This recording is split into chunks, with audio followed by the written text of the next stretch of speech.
សុំបេះដូងខ្ញុំយកទៅថែនាងមកផ្ដាំសារភាពធ្លាប់មានស្នេហ៍កន្លង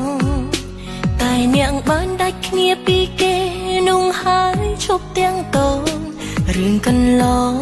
ខ្ញុំស្ដាប់មិនប្រកាន់នៅថ្ងៃនេះនាងធ្វើឲ្យខ្ញុំឈឺចាប់ខ្លាំង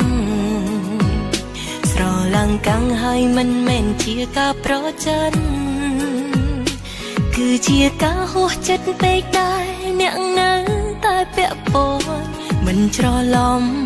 អ្នកនៅពាក់ព័ន្ធគេខ្ញុំមិនយល់ហេតុអ្វីនាងក៏ហងខ្ញុំមិនយល់ហេតុអ្វីនាងទៅជួបគេនាងមិនមែនជាតួកុនមិនសមចេះសំដែងទេនាងជួបគេជាហេតុខ្ញុំឆ្ងល់ណាស់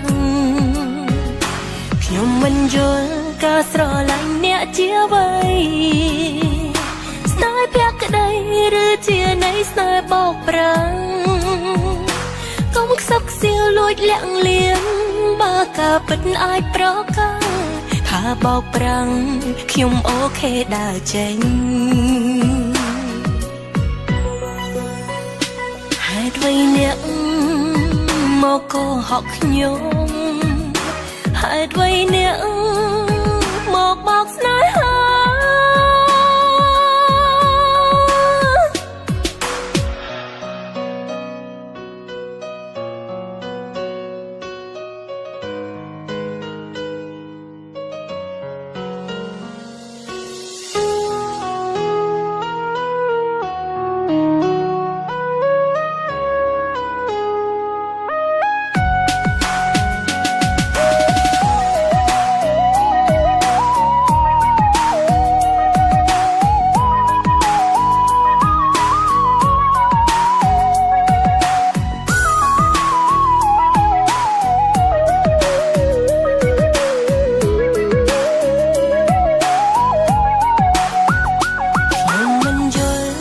អ្វីនាងក៏ហងខ្ញុំ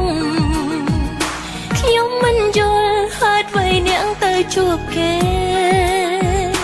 នាងមិនមែនជាតួកុនមិនសមចេះសំដែងទេនាងជួបគេជាហេតុខ្ញុំឆ្ងល់ណាស់